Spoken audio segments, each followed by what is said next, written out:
Hello दोस्तों, आज का जो टॉपिक है आप सभी के लिए बहुत ही अच्छा टेस्ट है।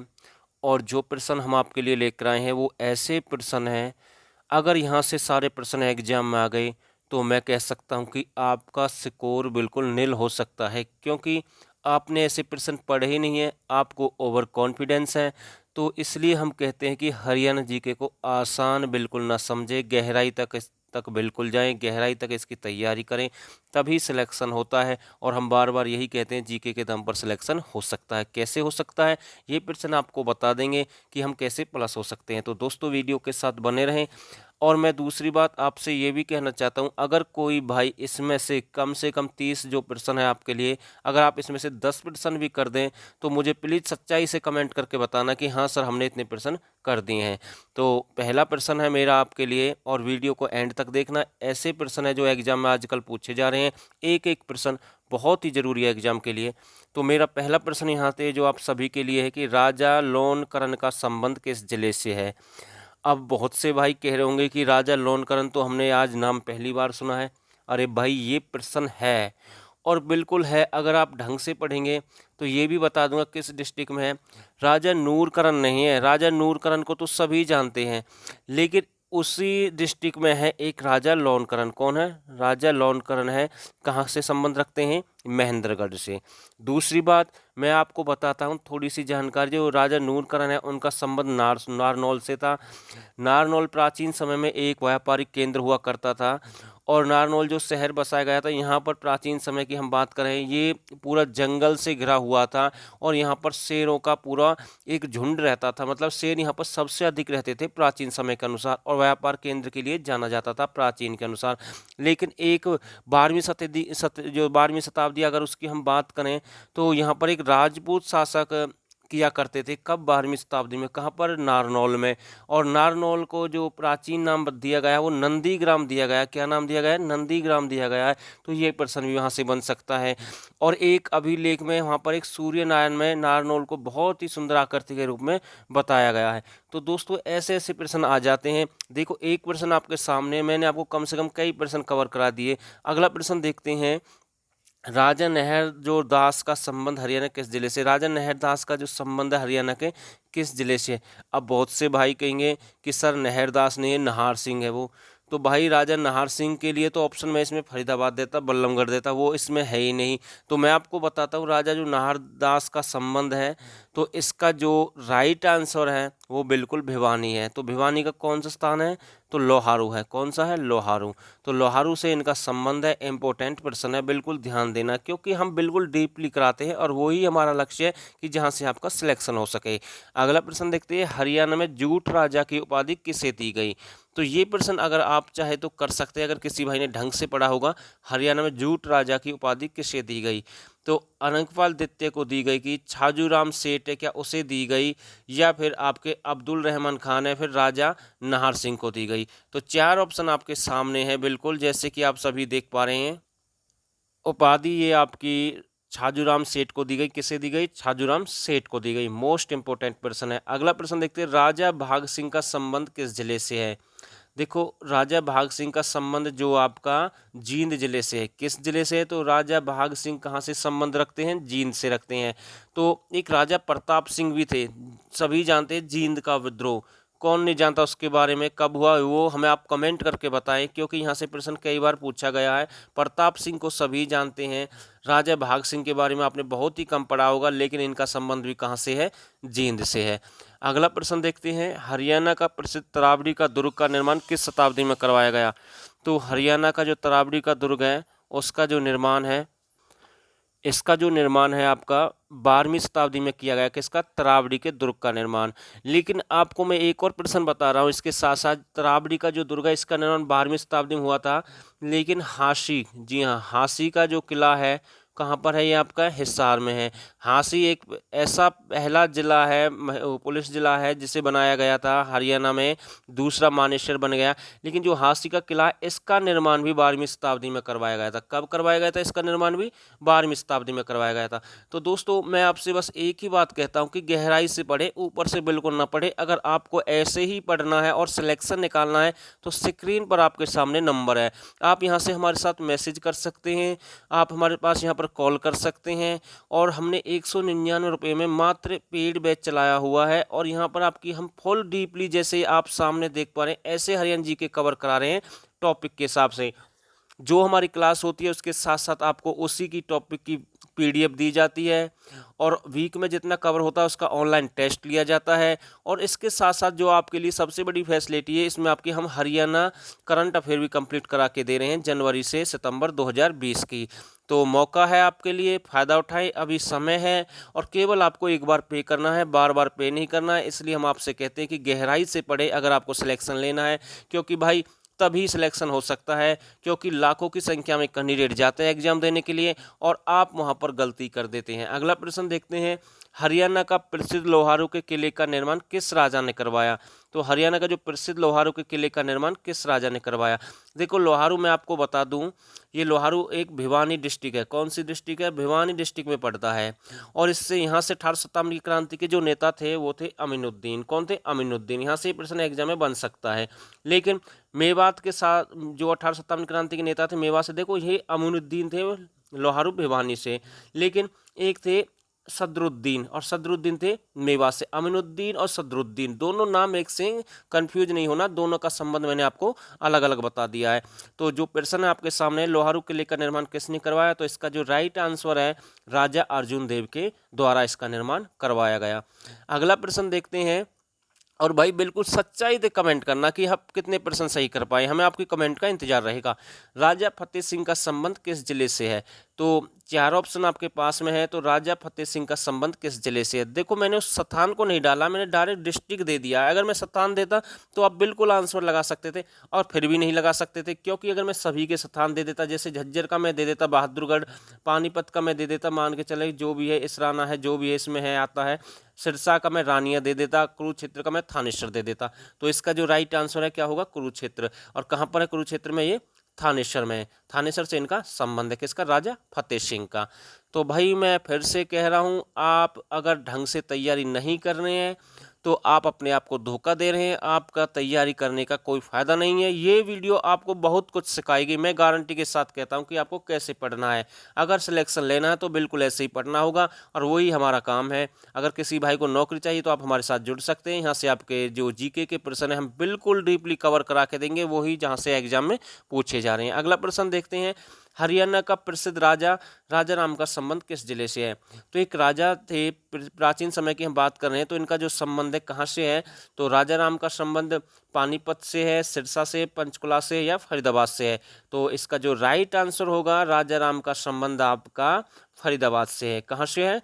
फरीदाबाद से इनका संबंध है। अगला प्रश्न देखते हैं जो कि काफी अच्छा प्रश्न है, हरियाणा में सिरमौर किले का निर्माण कहाँ किया गया? तो प्रश्न आता है हरियाणा का सिरमौर किले का निर्माण कहाँ किया गया? तो सबसे पहले मैं आपको बताना चाहता हूँ, एक प्रश्न ये भी बन सकता है कि हरियाणा का सिरमौर जिला किसे कहते हैं? अब बहुत से भाई बोलेंगे पता नहीं कहाँ से प्रश्न आ गया। अरे भाई आपने पढ़ा ही नहीं है ढंग से, कहाँ से प्रश्न आ गया? तो हरियाणा का सिरमौर जिला कहते हैं अम्बाला को। किसके कहते हैं? अम्बाला को सिरमौर जिला कहते हैं। और बिल्कुल नेट से सर्च कर लेना, पता लग जाएगा आपको। ऐसी बात नहीं है कि हम ऐसा ही कराते हैं। और दूसरी बात, सिरमौर किले का निर्माण किसने करवाया, मतलब कहाँ पर किया गया? तो इसका जो राइट आंसर है, ये सिरमौर किले का निर्माण कहाँ पर किया गया? अम्बाला में किया गया। लेकिन एक और राजा थे, वो भी बता दूं मैं, जो फरीदाबाद से संबंध थे। अभी मैंने आपको राजा राम के बारे में बताया था, एक था चूड़ामन। कौन थे? चूड़ामन। तो ये प्रश्न एग्जाम में बिल्कुल पूछा गया। तो इसका संबंध भी कहाँ से था? फरीदाबाद से। अगला प्रश्न देखते हैं जो कि काफी अच्छा प्रश्न है, सिरमौर किले का निर्माण किसने किया? तो बिल्कुल, जब सिरमौर किला आपका अम्बाला में है और इसका निर्माण किसने किया, तो ये बिल्कुल बन सकता है प्रश्न। तो इसका जो निर्माण है राजा कुलसन सिंह के द्वारा किया गया। किसके द्वारा? राजा कुलसन सिंह। गुलशन नहीं है भाई, कुलसन सिंह ही है, बिल्कुल यही आंसर होगा।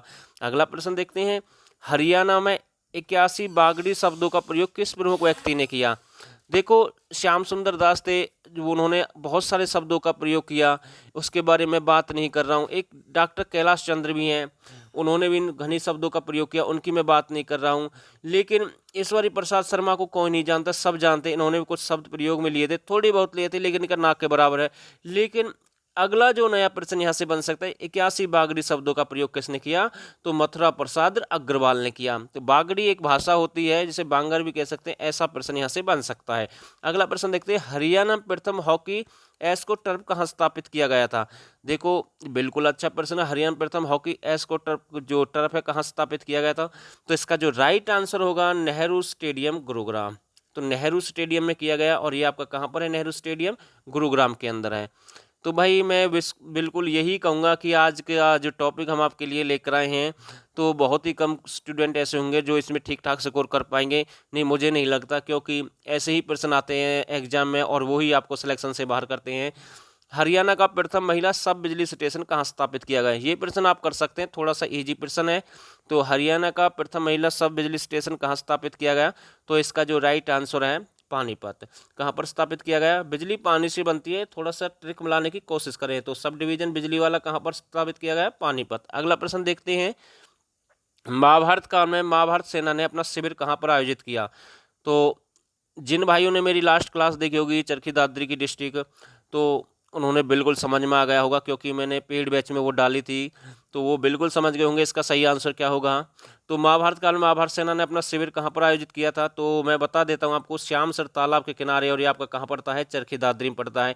लेकिन मैं आपको एक और प्रश्न बताने वाला हूँ जो कि आपके सामने बहुत ही अच्छा प्रश्न है। जो महाभारत में जो सैनिक मारे गए थे, कौन मारे गए थे? जो सैनिक मारे गए थे, जो पांडव थे, उन्होंने जो तर्पण है या पिंडदान है तो प्यहोवा कुरुक्षेत्र में किया था। अब बहुत से कहेंगे प्यहोवा कुरुक्षेत्र में बिल्कुल नहीं किया था, बिल्कुल वहीं पर किया था, लेकिन जो पांडव थे, जो उनके पूर्वज थे, जो बुजुर्ग थे, उनका पिंडदान या तर्पण उन्होंने पांडु पिंडारा जींद में किया था। तो उनका जींद में किया गया है और सैनिकों का प्यहोवा कुरुक्षेत्र में किया गया है। और थोड़ा बहुत संबंध जो उनके जो बुजुर्ग है या जो उनका पिंडदान है पांडवों ने, वो कैथल में जो नवग्रह कुंड है उनसे भी उनका संबंध है। कई बार एग्जाम में हो सकता है वो ऑप्शन आपको मिल जाए। अगला प्रश्न देखते हैं, बलराम का उपनाम क्या था? देखो बलराम को कौन नहीं जानता, सभी जानते हैं। बलराम का संबंध किस डिस्ट्रिक्ट से? हमें कमेंट करके बता देना भाई किस डिस्ट्रिक्ट से इनका संबंध है। ये तो बिल्कुल इजी प्रश्न है, लेकिन बलराम का उपनाम पूछा गया भाई, इसका उपनाम क्या है? तो इसका जो राइट आंसर होगा हलधर। क्या नाम था इसका उपनाम? हलधर था भाई। तो बिल्कुल अच्छा प्रश्न है। अगला प्रश्न देखते हैं, महाभारत का युद्ध जीतने के बाद पांडवों ने किस मंदिर में घोड़े अर्पित किए? जब महाभारत का युद्ध समाप्त हो गया था तो उन्होंने सारे घोड़े एक मंदिर में अर्पित कर दिए थे, मतलब दान में दे दिए थे एक प्रकार से, कि भाई अब हमें ये नहीं चाहिए, सारा जो कुछ हो लिया, पाप और जो सच्चाई है उसकी जीत हार का अंतर सभी को पता लग गया। तो उन्होंने भद्रकाली मंदिर है, और भद्रकाली मंदिर आपका कहाँ पड़ता है? कुरुक्षेत्र में पड़ता है। लेकिन एक प्रश्न और मैं आपको बता रहा हूँ, महाभारत का युद्ध 18 दिन चला, ये सभी जानते हैं, लेकिन इस युद्ध से पहले, महाभारत के युद्ध से पहले कुरुक्षेत्र में 20 लड़ाइयाँ हुई। कितनी लड़ाई हुई थी? 20 लड़ाई हुई थी। तो नोट कर ले भाई, अच्छा प्रश्न है बिल्कुल। अगला प्रश्न देखते हैं, महाभारत का युद्ध कब शुरू हुआ था? तो बिल्कुल बन सकता है, सभी जानते हैं महाभारत का युद्ध 18 दिन चला, लेकिन ये नहीं पता होगा कि ये युद्ध कब शुरू हुआ था। तो नवमी को हुआ था, दशमी को हुआ था, एकादशी शुक्ल को हुआ था, या पंचमी को हुआ था? तो इसका जो राइट आंसर है ऑप्शन सी, एकादशी शुक्ल को इसका युद्ध की शुरुआत हुई थी। तो भाई फिर से कह रहा हूँ, ढंग से पढ़ें तभी कुछ हो सकता, नहीं कुछ नहीं हो सकता आपका। महाभारत काल में राजा विराट की राजधानी कौन सा स्थान था? तो महाभारत काल में राजा विराट का जो संबंध है मैं आपको बता दूं, पिंजौर पंचकुला से था। किससे था? पिंजौर पंचकुला। और पिंजौर में एक मेला लगता है भाई, क्या लगता है? पिंजौर में मेला लगता है, आमों का मेला लगता है। तो आप मुझे कमेंट करके बता सकते हैं आमों का मेला कब स्टार्ट हुआ था? चलो ठीक है, आप सोचेंगे सर ने बताया नहीं, तो मैं ही बता देता हूँ, 1991-92 में इस मेले की शुरुआत हुई। लेकिन सबसे बड़ी बात यही है कि जो आम सबसे अधिक कहाँ पर होते हैं? अम्बाला में होते हैं, लेकिन मेला कहाँ पर लगता है? पिंजौर पंचकुला में लगता है। अगला प्रश्न देखते हैं, हरियाणा में पानीपत के तीसरे युद्ध के बाद किस राजा ने मराठा शरणार्थियों को आश्रय दिया? तो वही पानीपत का तीसरा युद्ध हो गया, उसके बाद जो मराठे थे उन्हें किसने अपना आश्रय दिया? तो इसका जो राइट आंसर होगा राजा सूरजमल। किसने दिया? राजा सूरजमल। बिल्कुल अच्छा प्रश्न है भाई। अगला प्रश्न देखते हैं, मुंशी गुमानी लाल पुरस्कार किस क्षेत्र में दिया जाता है? हो सकता है ये प्रश्न आपको आता हो। तो मुंशी गुमानी लाल पुरस्कार किस क्षेत्र में दिया जाता है? तो 4 ऑप्शन आपके पास है, तो इसका जो राइट आंसर है उर्दू क्षेत्र। किस क्षेत्र में दिया जाता है? उर्दू क्षेत्र में ये पुरस्कार दिया जाता है। अगला प्रश्न देखते हैं, हरियाणा सरकार के द्वारा दिया जाता है भाई ये पुरस्कार। कंडफरा संप्रदाय का प्रमुख केंद्र कौन सा स्थान है? तो कंडफरा संप्रदाय से हरियाणा का प्रमुख केंद्र कौन सा है? तो भाई कंडफरा से मैं आपको बता दूं पिहोवा का भी संबंध है, और दूसरा स्थल भौर, जिनके कान फटे होते हैं वो पुजारी होते हैं, जो इन्हें बाबा बोलते हैं। तो उनका संबंध हवा में भी है और स्थल भौर से भी है। तो इसका जो राइट आंसर क्या होगा, ए और बी दोनों सही है। बिल्कुल ऐसे ही आ सकता है एग्जाम में। अगला प्रश्न देखते हैं, हरियाणा सरकार द्वारा स्वतंत्रता सेनानी को दिया जाने वाला सम्मान क्या कहलाता है।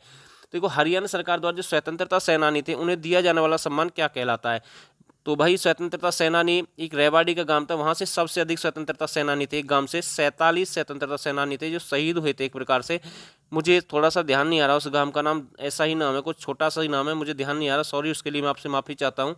लेकिन जो जो स्वतंत्रता सेनानी को जो दिया जाने वाला सम्मान है तो उसका क्या नाम है, तो मैं आपको बता दूं उसका नाम है रीत सम्मान। अब सर बोलेंगे बहुत से पता नहीं क्या होता, तो भाई सम्मान का ही नाम रीत है। क्या नाम है, रीत सम्मान। ऑप्शन बी बिल्कुल सही आंसर है।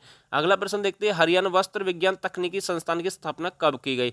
तो भाई इसे नेट से सर्च कर लेना, लेकिन 4 ऑप्शन है, तो मैं इतना भी बता देता हूँ, इसका जो राइट आंसर है चलो मैं बता ही देता हूँ। तो हरियाणा विश्व विज्ञान तकनीक संस्थान की स्थापना कब की गई, 1943 में। कब की गई, 1943 में। मैं सोच रहा था कि एक आध क्वेश्चन आपके लिए छोड़ दूं, लेकिन कोई बात नहीं, मैंने इसका आंसर बता दिया है। अगला प्रश्न देखते हैं, चांद तारा घाघरा किस कपड़े का बना होता है। तो चांद तारा घाघरा किस कपड़े का बना होता है, ये कल्चर से प्रश्न पूछा गया भाई। तो इसका जो राइट आंसर है, चांद तारा घाघरा जो आपका किसका बना होता है, ये खद्दर कपड़े का बना होता है। किसका बना होता है, खद्दर कपड़े का बना होता है। भाई बिल्कुल अच्छा प्रश्न है, बिल्कुल ही अच्छा प्रश्न। और मेरा अगला प्रश्न है, बाबर ने नारनौल का जागीरदार किस व्यक्ति को बनाया था। देखो नारनौल का फिर प्रश्न आ गए यहाँ से, और नारनौल के बारे में, नंदीग्राम के बारे में बताया, प्राचीन नाम था। यहाँ एक अभिलेख मिला था, सूर्यनारायण जो अभिलेख था, 12वीं शताब्दी, यहाँ पर राजपूतों का वो था, शासन था। यहाँ पर प्राचीन समय में सिंह काफ़ी रहते थे, झुंडों में सिंह रहते थे। ये चीज़ें मैंने सारी क्लियर कर दी थी, लेकिन मेरा संबंध उनसे नहीं है। लेकिन जो बाबर ने नारनौल का जहांगीरदार किसे बनाया था, तो एहसान तुमीर थे। कौन थे, एहसान तुमीर थे। ऑप्शन बिल्कुल बी इसका सही आंसर होगा। अगला प्रश्न देखते हैं, हरियाणा में बाघ और फुलकारी का संयोजन क्या कहलाता है। तो ये प्रश्न कितनी बार एग्जाम में पूछा गया, हरियाणा बाघ और फुलकारी का संयोजन क्या कहलाता है। तो ये प्रश्न मैं आपको बता दूं ग्रुप डी से सामने आया था। ग्रुप डी के जब एग्जाम हुए थे तब ये प्रश्न पहली बार सामने आया था। तो इसका जो राइट आंसर है वो आपका क्या होगा, चौप। क्या कहलाता है, चौप कहलाता है। अब बहुत से भाई बोलेंगे कि सर ने तो प्रश्न बोले 30 और प्रश्न करा दिए यहाँ पर 50+। तो भाई ये तो हमारी आदत है, क्योंकि हम डीपली कराते हैं, एक के साथ हम कम से कम कई प्रश्न कराते हैं। और अगर किसी भाई को ऐसे ही प्रश्न की तैयारी करनी है और उसे पता है कि तभी सिलेक्शन हो सकता है, डीपली पढ़ेंगे, तो वो आज ही हमारा पेड बैच ज्वाइन करें। स्क्रीन पर आपके सामने नंबर है, हमें मैसेज कर सकते हैं। एक ही बार आपको पे करना है, बार बार पे करने की कोई ज़रूरत नहीं है। बिल्कुल जो हमारा लक्ष्य है आपका सिलेक्शन निकालना है, और ये हमने साबित भी किया था। लास्ट भर्ती, क्लर्क भर्ती जो हुई थी, उसमें हमने आपको करके भी दिखाया होगा, और मैंने 1-2 पिक्चर भी डाली थी जिन भाइयों का सिलेक्शन हुआ है। कौन कहता है जीके के दम पर सिलेक्शन नहीं होता, हम कहते हैं भाई जीके के दम पर सिलेक्शन हो सकता है, लेकिन आपका तरीका ठीक होना चाहिए। तरीका बदलो, सोच ना बदलो। सोच वही होनी चाहिए कि हमें नौकरी चाहिए, बस तरीका बदल दो कि कैसे पढ़ना है। तो दोस्तों आप सभी का बहुत बहुत धन्यवाद, और कमेंट कर देना कि कितने % आप रियल में ही सही कर पाए। अगर आप झूठ बोलेंगे तो आप अपने साथ अपने आप को धोखा दे रहे हैं। तो ठीक है दोस्तों, धन्यवाद।